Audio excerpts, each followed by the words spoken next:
Armour is an incredibly exciting topic for many people, and indeed a subject which requires extensive testing and experimenting to really understand both how and why armour was worn, and how it affected people who wore it in battle.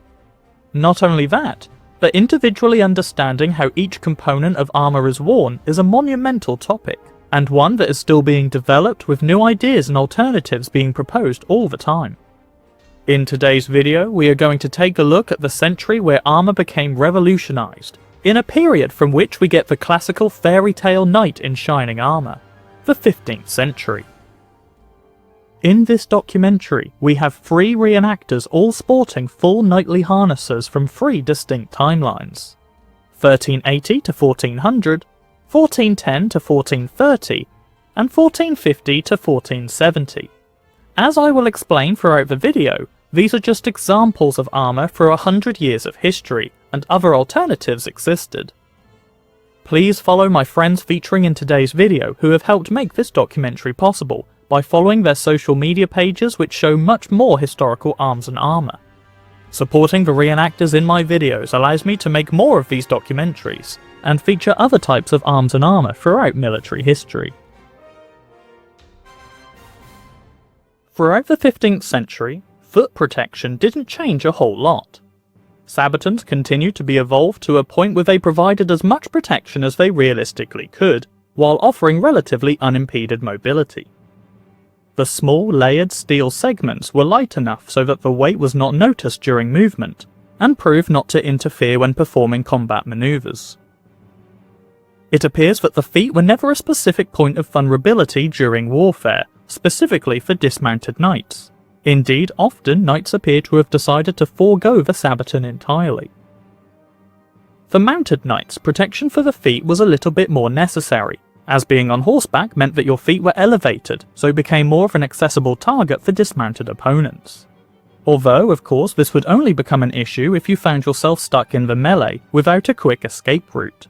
A scenario that mounted knights specifically sought to avoid, as heavy cavalry was all about shock tactics during the 15th century. We do see a few alternative styles of Sabotan throughout the earlier part of the 15th century, most commonly a version of scale armour consisting of rectangular plates, although this style appears to have largely died out within the first 2 decades of the 1400s. Throughout the 15th century, Sabotans were almost always pointed at the toes, with the overly dramatic longer styles being a very late German aesthetic, and were likely used during ceremonial processions only, although this is subject to considerable conjecture. Reliably walking in them would have been pretty much impossible, so there doesn't seem to be any reason why knights would have handicapped themselves in a real field combat situation by wearing them. Laces often came through 2 holes in the toe cap of the Sabotan, tying the armour down to the foot to provide a close fit. Sometimes a metal bar underneath the toe cap would provide extra housing for the knight's shoe, or sabo, to ensure everything fits in place.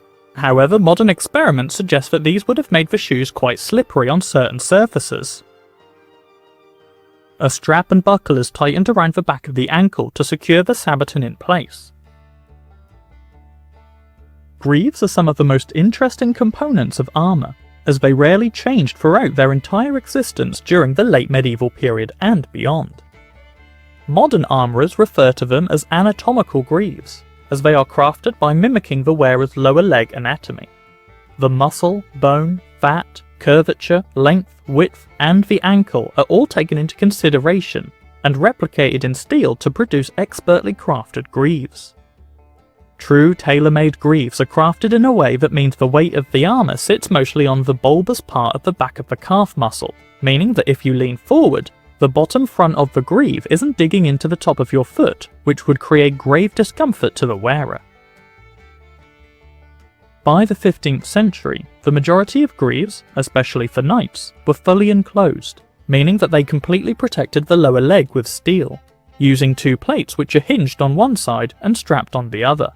The hinges would typically show on the outside of the legs because they are stronger than the leather straps, so could take more hits without breaking. During the 1300s, and possibly by the beginning of the 1400s, greaves sometimes had an additional plate which closed the gap between the front and the back halves. usually as a result of the wearer's calf muscle changing shape or size over time. But by the early 1400s, this soon disappears, likely because it was seen as a poor man's fix, so a new pair of greaves would just be made instead to keep them well tailored to the wearer. Greaves feature a flare at the bottom so they go over the Sabotan, allowing enough space for the Sabotan to move freely. By the later 15th and certainly into the 16th century, many armours featured various forms of fluting, which will be discussed later. However, greaves were never fluted. Instead, they continued to take on their classic flat and slender surfaces without much decoration. Along the lines of decoration, some greaves did feature brass or gilded decorations around the edges, and also some acid etching into the 16th century, but by and large they were generally left untouched. Despite knightly greaves often being great works of expert craftsmanship, it is also true that the 15th century saw a large rise in the armour export market, and fully enclosed greaves were also offered as an export item. Specifically in Italy, the armour export market offered fully enclosed greaves in 3 sizes: small, medium and large. The soldiers issued this kit from their superiors who purchased them would then have to wear whatever size fitted them the closest. Greaves are almost exclusively worn in conjunction with an upper leg harness made up of 2 parts named the cuisse and the pollane. Over the 1300s, there seem to have been a multitude of options for protection of the limbs, as plate armour was still going through a new and highly experimental phase. One of these styles was cubolli, which is hardened leather, likely boiled before being shaped. Hardened leather was used widely throughout Western Europe over the Middle Ages, but doesn't seem to have ever stuck around as a household armour type. It was certainly popular during the early 1300s, before plate became more obtainable, but by the late 14th century we see most cubolli armours being replaced by the more protective steel plate armour. Splint armour does seem to have hung around for a bit longer into the 1400s, with splints of steel plates being riveted onto hardened leather to form upper leg harnesses called cuisse, as well as protection for the arms, which we'll discuss later. The splints of metal would act as protective steel bars wrapped around the leg vertically, being riveted to the leather. This also allowed for some decorative flair through the use of different colour leather dyes, as well as decorative brass or gilded rivets and leather tassels below the knee. Steel knee cops were worn to protect the knees, and were sometimes worn as a standalone piece, but soon would become attached to the cuisse as a singular articulated item. Knee cops were the ancestor of the pollane, and would evolve quite significantly over the next 100 years. By the 1410s to the 1420s, the entire leg harness usually consisted of plate. The leather that previously wrapped around the upper leg now became 2 or sometimes 3 separate plates, hinged together and then strapped around the back. Usually a gap was left around the back of the upper leg, mainly for 3 reasons. The most obvious is that it meant the leg armour would be much more comfortable when riding a horse, but it also meant that the leg harness became more adaptable to a wider range of wearers, with the knight being able to adjust the strap for a comfortable fit. Lastly, there is also evidence to suggest that some knights, especially during the earlier half of the 15th century, made the choice to forego plate armour protection around the back of their bodies to be lighter and more agile on the battlefield, of course being far more concerned by attacks from the front than from the rear. One of the most evident new appearances during the 15th century is the pollane fan. This is an additional plate usually in the shape of a leaf, a fan or a wing on the outside of the pollane which helped protect the inside of the knee. This proved to be very useful and stayed on leg armour all throughout the 15th and 16th centuries, and even continued to be present in armour of the 17th century as well. The pollane fan plates were also often subject to decoration in the form of fluting or scalloping, with many different examples of the armourer turning the fan shape into an artistic design. Notably, the leather tassels below the knee in the transitional 14th century armour had now evolved into plates, although these leather tassels did continue to be in use by some armours, particularly favoured by the Burgundians who had a taste for high levels of decoration and alternative materials being used in their armour. Speaking of decoration, During the early to middle 15th century, brass edgings were a popular way to upgrade the aesthetic look of your knightly harness. Strips of brass and sometimes even gold were stamped and etched with various patterns then riveted onto the edges of plates, and would have certainly made the wearer stand out on the battlefield as a high noble with a lot of money.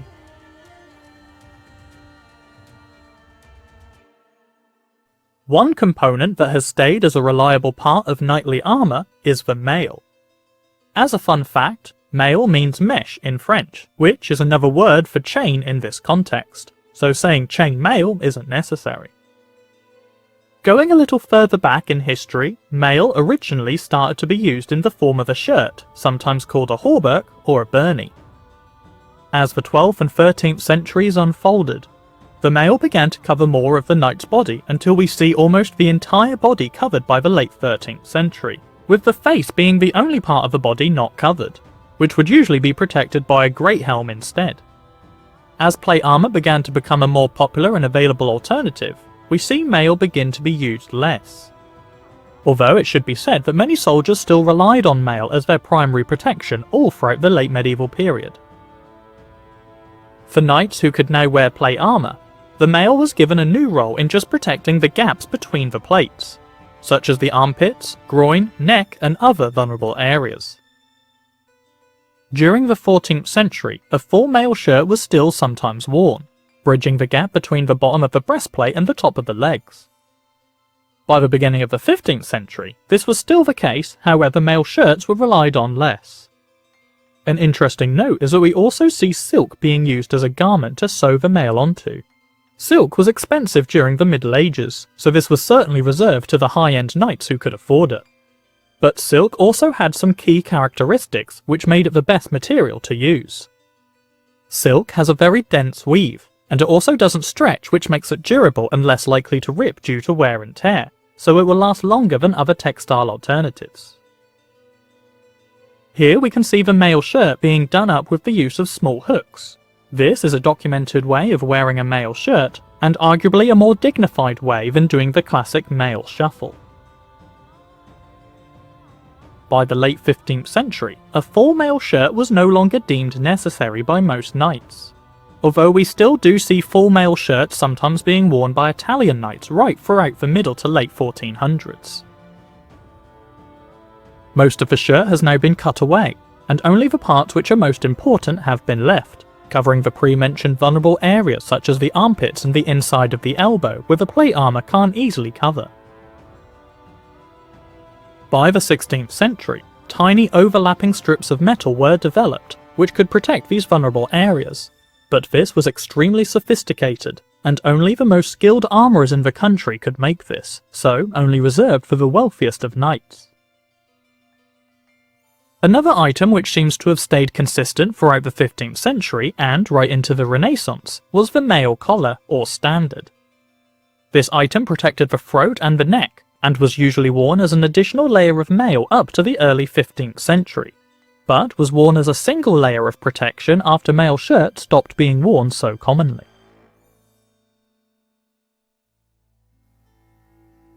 The most notable part of the knight's armour is the cuirass, because this is an item which evolved so much throughout the 15th century. By the middle of the 1300s, a globular breastplate was commonly the only part of torso armour that was made of plate, with the knight still heavily relying on the mail to cover the lower part of the torso. However, throughout the late 14th century, a different type of lower torso protection was in the making: the folds. Folds appear to have been invented in the later half of the 14th century and were essentially a skirt made of several strips of metal. These strips would overlap each other and be riveted to leather, which allowed them to collapse down, to provide excellent mobility while remaining reliably protective. Here in our early to mid 15th century example, we see the skirt being worn with hinges on one side and leather straps on the other. The folds were worn separately to the breastplate, with a flanged edge at the top to allow the breastplate to hold everything together once the breastplate is closed and tightened at the back. Meanwhile, for our late 15th century knight, we see a complete switch around to the order of things.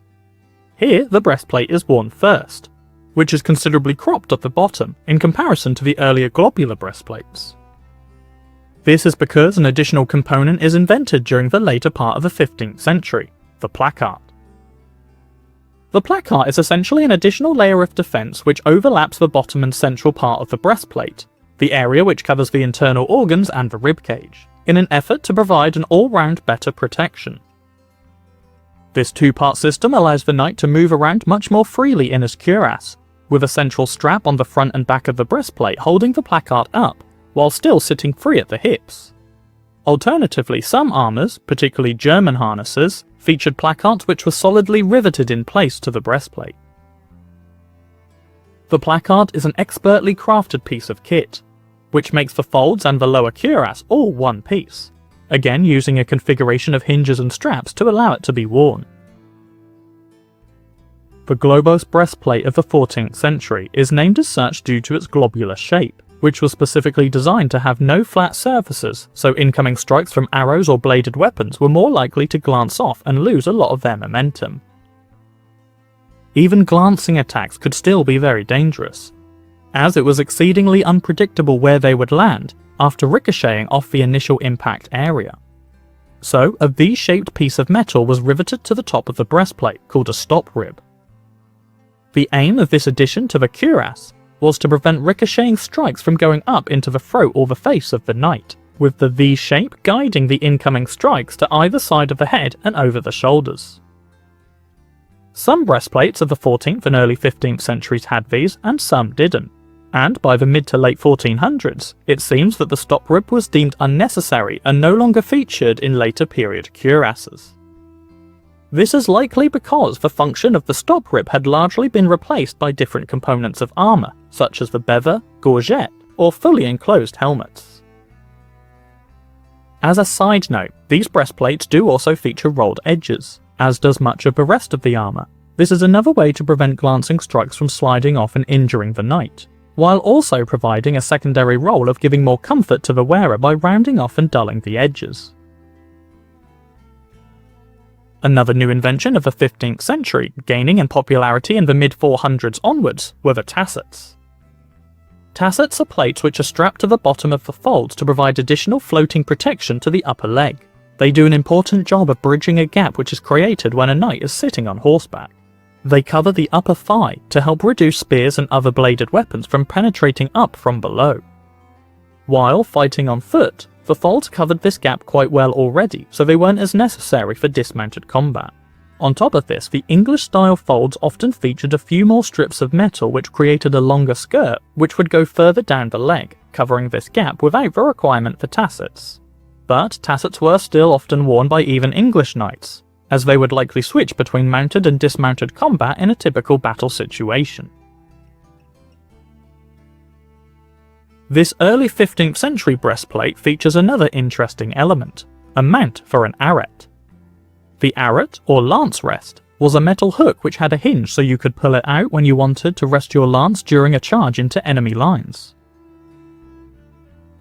Throughout the 13 and 1400s, heavy cavalry charges became much more impactful.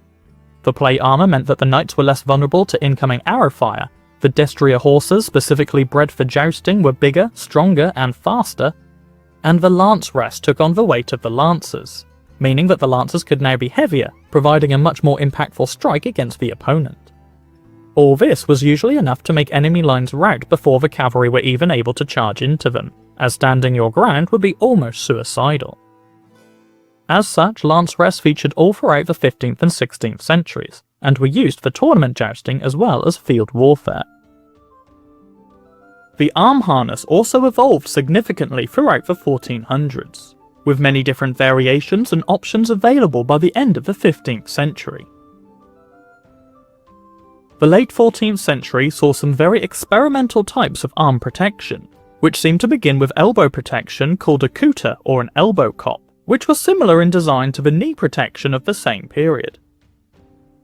The elbow cop shape stayed much the same in the early 1400s, but with an additional fan plate similar to the pollane. This helped protect against incoming strikes to the inside of the elbow, and indeed provided excellent protection when the arm is bent.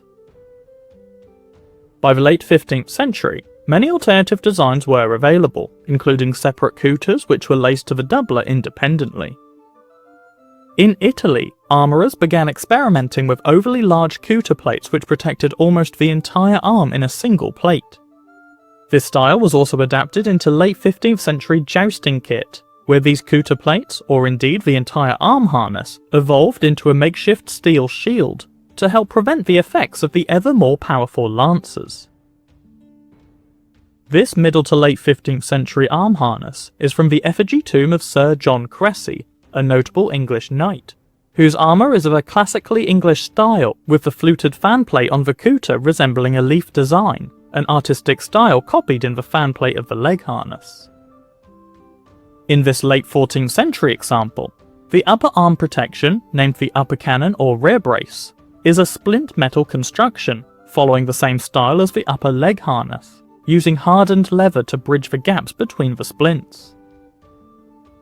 By the early 15th century, the arm harness became much more sophisticated, now being made of full plate, with some examples even featuring an inner plate to create full protection around the upper arm. This was considered a typical English style. For all three harnesses, the lower cannon or van brace is also fully enclosed to protect the lower arm. A tight fit is required to ensure the arm harness functions correctly without impeding the wearer's ability to move his arm swiftly in combat. You will also note that the male component also becomes more streamlined by the end of the 15th century, with the sleeves sometimes being stitched into the arming doublet, or sewn onto an additional piece of clothing which is worn over the doublet and under the plate armour. In the 1300s, rounded plates called spalder plates were being used quite commonly to protect the shoulders. These were quite small and made of a single metal plate, shaped to curb the roundness of the shoulders. In this late 14th century kit, we see a highly decorated example of a spalder plate, featuring a petal decoration made of leather, with a polished brass circular plate riveted over the top of a steel plate underneath. As we look at contemporary effigies of the period, they seem to be placed in various locations on the shoulders, with some being placed directly on the shoulders and others being positioned more forward. They are laced to the male shirt underneath and provide an acceptable level of protection, and remained as a viable option for lighter armour types all throughout the late medieval period. A more high-end option was being experimented with during the late 14th and 15th centuries, which was the articulated spalder. These were a more fine-tuned alternative to the spalder plate, now featuring lanes of steel to bridge the gap between the shoulder and the upper arm. These strips of metal were riveted onto levers to allow them to collapse into themselves, and they were attached to the spalder plate and the upper cannon, meaning that the entire arm harness could now be attached to the body as one piece.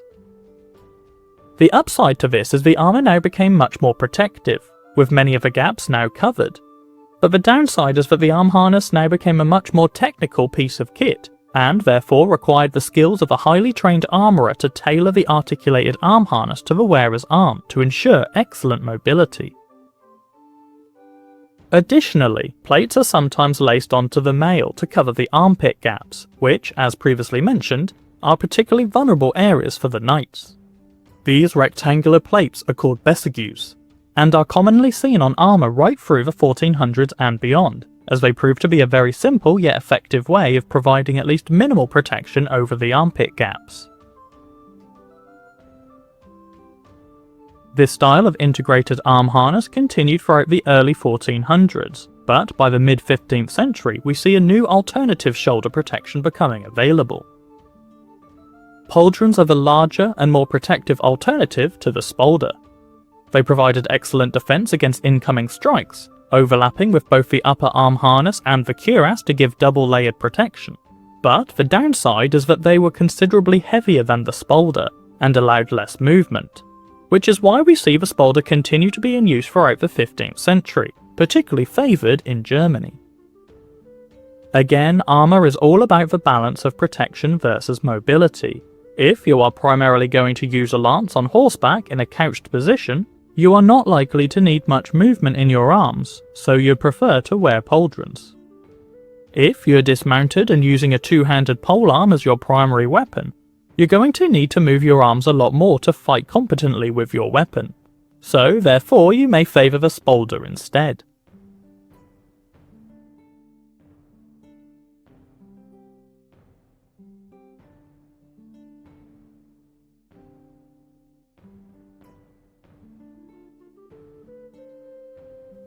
For the late 15th century knight, we also see him wear an additional piece of clothing which can be attributed several names, such as a tabard, a livery coat, or a surcoat. This is a very colourful garment which displays the knight's heraldry and makes him more easily identifiable on the battlefield. Previously, shields were one of the most prominent ways of displaying heraldry, but knights no longer required shields as often by the late 15th century, so these livery coats were used instead. Plus, they had the benefit of helping to protect the armour against scratches and rust.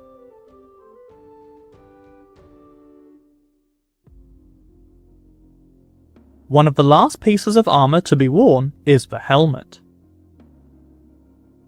Through most of the 14th century and well into the 15th century, bassinets were the primary helmet for knights.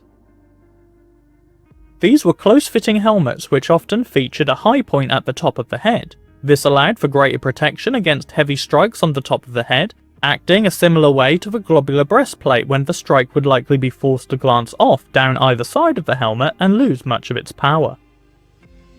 The bassinet included several variants of face protection throughout its lifetime, as armourers experimented with different visors to counter the ever-changing threats on the battlefield. One of the most famous types of these visors was the hound skull, sometimes referred to as the pig face. These rather strange-looking visors were designed to deflect incoming arrow fire, which was proving to be exceedingly dangerous throughout the 100 Years' War. The visor could be raised or removed entirely if the knights wanted better vision. The English were particularly renowned for removing their visors while they engaged in melee combat. The visors themselves don't provide terrible vision, but the eyesight is still inevitably going to be impeded. The primary goal for these helmets were to give the knight the highest chance possible of charging through a hailstorm of arrows while on horseback, being able to reach the enemy lines and deliver a powerful strike with the lance to break up the ranks of your opponents, before turning around and making a quick escape, then regrouping and going in for another attack. To further help this strategy, we see another use of mail in the form of an aventail. This is essentially a coif which is attached to the helmet rather than being a separate item worn underneath. The mail is sewn onto padded fabric, which is attached to the helmet with leather and the use of vivelles. Vivelles are basically heavy-duty loops of metal which protect the threads. With the addition of the aventail, this now means that some knights of the late 14th century were now wearing up to 3 layers of mail protection around their throat. Moving into the early 15th century, we still see those styles of bassinets being widely used throughout Europe, but an alternative had now been invented, the Great Bassinet. The skulls of these bassinets are largely still the same, but the mail aventail has now been replaced with a sturdy plate alternative. These plates now fully remove the throat as a vulnerable area, with no blade ever being able to penetrate through and into the neck. Due to the technical shape of these plates, which is a requirement for them to function properly, they now have to be strapped down onto the cuirass via the use of straps on the front and the back of the breastplate. A further reminder of the golden rule, armour is a balance of protection versus mobility. The knight has now successfully removed a vulnerable area on his armour, but he can now no longer move his head from side to side freely. He needs to move his torso if he wishes to look around, seemingly a small price to pay to avoid having a dagger lodge 6 inches through your windpipe. Great bassinets were designed to sit on the shoulders, not the head, so the wearer's head is not actually bearing any of the weight of the helmet, and also does not get immediately impacted by blunt force trauma against the helmet from an incoming attack. This ingenious design was also common in early 15th century jousting helmets, most famously the frogmouth.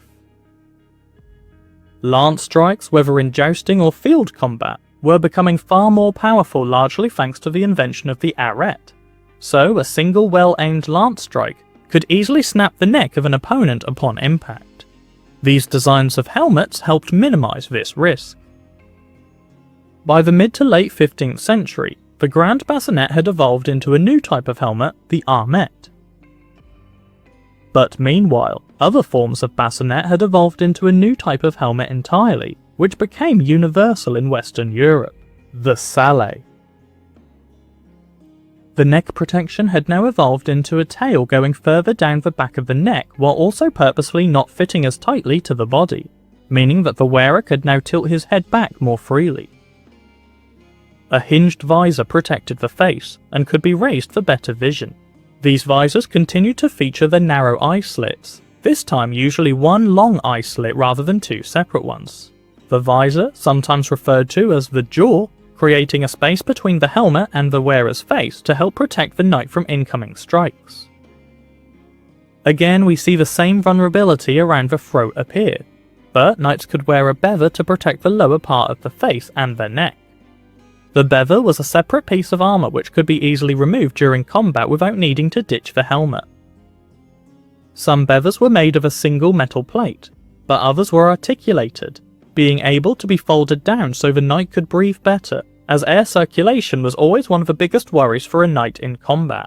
Some knights would vouch for less throat protection, in favour for better air circulation, especially if they were expecting to be in melee combat for a long time, and instead would rely on the mail collar to provide adequate protection. Gauntlets were the final component of armour for the arms. During the late 14th and early 15th centuries, the typical style of hand protection was the hourglass gauntlet, named as such for its shape which resembled an hourglass. These featured a flared cuff, called a vamplate, which was designed not to get caught on the lower cannons, while also providing an excellent range of movement. Then small articulated plates would cover each individual finger, including integrated knuckle plates. Each of these would be riveted onto a strip of leather which was then sewn into a glove. Early gauntlets usually featured solid plates protecting the wrists and the back of the hands, but as armour technology progressed, alternative methods were adopted. The solid hourglass gauntlet was largely replaced by an articulated gauntlet instead, which had several metal segments around the wrist which provided better movement. This allowed the hand to move freely without the vamplate moving, which meant that the cuff plate could be made more streamlined to the lower cannon. The closer fitting gauntlet proved to be a great advantage as the flared cuff of the hourglass gauntlet had a significant vulnerability. It was relatively easy to get a dagger under the vamplate and penetrate into the knight's hand. Another alternative to the fingered gauntlet was the mitten gauntlet, named as such due to having large plates cover all fingers. Mitten gauntlets were another way of ramping up the level of blanket protection to the wearer, since large plates of metal were significantly stronger. Of course, these large plates come at a cost of dexterity in your fingers, meaning that finding edge alignment is more difficult, plus your grip and ability to hold things is also impeded.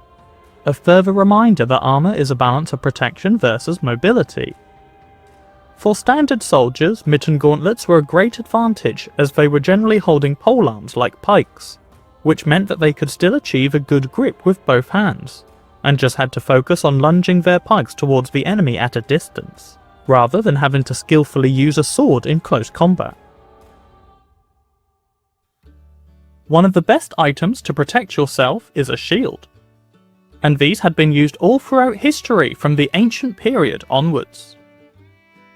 As body armour progressed and became more advanced, shields got smaller in size, no longer deemed necessary as both mail and plate armour provided an adequate level of protection for knights. Lower status soldiers continued to use shields well into the 15th century.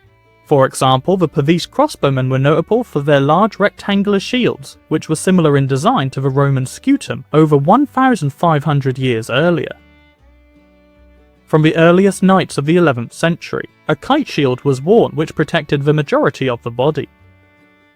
By the 13th century, most of these shields had reduced in size to the heater shield, and these were continually in use throughout the 14th and early 15th centuries. By the early 1400s, a new type of shield was emerging, born from the world of jousting, the Taj. Not to be mistaken with the later 17th century Scottish shields of the same name. These Tajas were originally designed as shoulder protection against incoming lance strikes. But, interestingly, these Tajas also became a target to score points in jousting as well, with specifically designed targes used for jousting instead of field combat. During the 1400s, plate armour had become so well protective that larger and heavier weapons were now required to combat knights in battle. The poleaxe was a two-handed pole weapon with a variety of offensive points on the end. An axe to puncture through metal and cleave unarmed targets, a hammerhead to deliver blunt force trauma and dent armour, and a long sharp spike to thrust at a distance. Swords were used by knights, and were a reliable sidearm if the knight's primary weapon had become broken or lost. But everything a sword could do, a poleaxe could do better. Swords cannot slice through armour, but they were good at thrusting accurately into gaps if the knight is using a half-swording technique, where he holds the sword with one hand on the hilt and one hand halfway down the blade. Despite popular belief, holding a sharp sword by the blade isn't as dangerous as you might think. The blade can only cut if it moves against your skin, so if you hold it tightly or just hold the flat side and stay clear of the edge, then you are safe. Also, wearing gloves helps reduce the chance of an accidental injury when half-swording. The issue is, you can hold a poleaxe in the same way, and drive the spike accurately into the gaps of plate armour, so a sword isn't necessary if you are still in control of your poleaxe. Knights spent their entire adolescent and adult lives practicing martial arts with these weapons, so they were well attuned to knowing how to use them effectively.